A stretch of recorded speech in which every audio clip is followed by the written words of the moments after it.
नमस्कार मित्रांनो, मी भूषण महाजन नाशिक. मित्रांनो, आपल्याला बरेचसे मित्र असतात.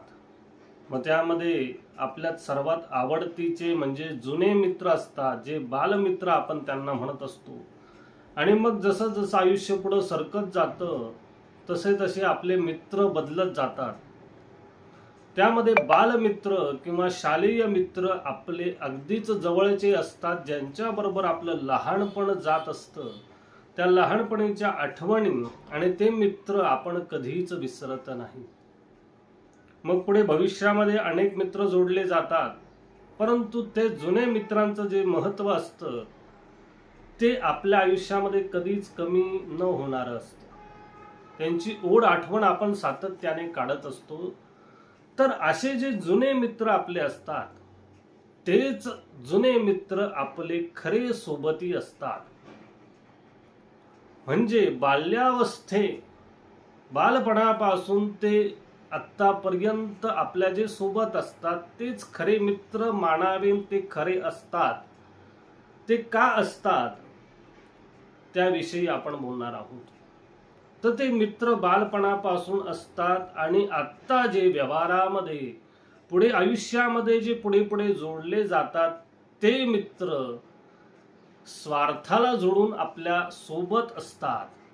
म्हणजे त्यातले काही निवडक सोडले तर जे बालपणीचं मित्रांचं जे महत्त्व असतं ते का असतं, कारण ते आणि आत्ताचे वर्तमानातले मित्र हे काहीतरी स्वार्थ असतो म्हणून आपल्या सोबत असतात. हा त्यामधला फरक असतो. तर तो कसा असतो, तर भूतकाळातले म्हणजे गतकाळातील आपले जे काही कष्ट असेल, तेव्हाचं जे काही आपली परिस्थिती असेल, जे आपल्याला कष्ट भोगावे लागत असतील, भोगले असतीलही, ज्या कष्ट आपदेतून आपण उभं राहत असतो ते कष्ट त्यांनी बघितलेले असतात, जे आपले बालमित्र असतात. त्यामुळे त्यांना आजच्या परिस्थितीची जाणीव असते की यांनी कशा प्रकारे उभारणी केली स्वतःची.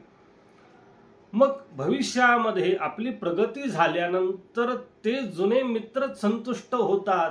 त्यांनाच आनंद प्राप्त होतो की हा माझा बालमित्र आहे, आम्ही बरोबर खेळलेलो आहोत, हे अभिमानाने सांगतात. त्यांना तो संतुष्टता प्राप्त होते की माझा मित्र आज इतक्या मोठ्या पदावर पोहोचला आहे. म्हणून जुने मित्र पद भार याचा कधीच संबंध नसतो. जुने मित्र जेव्हा भेटतात तेव्हा आपण कुठल्या पदावर आहोत, कुठल्या गोष्टीवर आहोत याचा विचार नसतो. ते सहज भेटतात. म्हणून जुने मित्र तेच खरे मित्र असतात. आणि मग जे जुने मित्रांना टाळतात किंवा दुर्लक्षित करतात ते वर्तमानामध्ये त्यांना टाळून दुर्लक्ष करून भविष्यामध्ये आपली अधोगती तयार करत असतात. कारण जुने मित्रांना आपल्या मर्यादा, आपली कक्षा, आपले प्रयत्न, आपलं धैर्य सगळं त्यांना माहीत असतं. म्हणून ते आपल्या सोबत असतात, ते आपल्याला प्रोत्साहित करतात. परंतु वर्तमानातले आपल्याला अहिताकडे नेणारे असतात, जे जुने मित्रांना सोडतात त्यांसाठी. आणि पुढे आयुष्य जसं जसं पुढे जातं तसं तसं काही मित्र हे आपल्या जुन्या मित्रांना टाळतात किंवा सोडून देतात. मग ते काय असेल तर त्यांच्यामध्ये अहंकार निर्माण झालेला असतो. आपण केलेली प्रगती ही त्याला न दाखवावी किंवा त्याच्या लक्षात न व्हावी म्हणून ते टाळत असतात. कारण तो अहंकार त्याच्यामध्ये असतो. यामध्ये काही निवडकही असतात. आणि वर्तमानात आपण ज्यांना सोबत मित्र म्हणत असतो त्यातले काही जण स्वार्थापोटी आपल्या सोबत असतात. त्यांचा स्वार्थ संपला की आपली मैत्रीही संपते आणि ती मैत्री पुढे टिकत नाही, जी जुन्या मित्रांबरोबर टिकत असते. आणि जेव्हा काही संकट, आपदी विपदी जे काही आपल्या आयुष्यात येतं ना, तेव्हा आपले जुने मित्रच आपल्या पाठी उभे राहत असतात. संकटाला मदतीला धावून येणारे जुने मित्रच असतात. वर्तमानातले आजचे मित्र त्या प्रमाणात येत नाहीत. म्हणून जुने बालमित्रांची आठवण सातत्याने सगळे काढत असतात.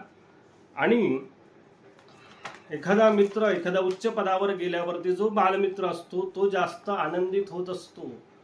कारण त्याने सोबतच कष्ट बघितलेले असतात एकमेकांचे. त्यामुळे याची प्रगती झाल्यावर आनंद याला जास्त होतो. कारण सोबत आयुष्य घातल्यानंतर घडवल्यानंतर जे काही स्ट्रगल असेल, संकट असेल, याला परिस्थितीला तोंड देत देत हा पुढे गेला, याचा जास्त आनंद कोणाला होतो? तर जुन्या मित्राला होतो, बालमित्राला होत असतो. म्हणून असे जुने मित्र, बालमित्र अजूनही संपर्कात असतील तर त्यांना सांभाळा, त्यांच्या सोबत राहा. कारण आपले गतकाळीचे सोबती, जुन्या आठवणी ह्या वर्तमानाला अनुसरून असतात. वर्तमानातून भविष्याची घडण होत असते. म्हणून जुने जाणते मित्र, हे बालमित्र हे आयुष्यभर स्मरणात राहणारे असतात. याविषयी आपण बोललो. पुन्हा नवीन विषयासह भेटू. नमस्कार.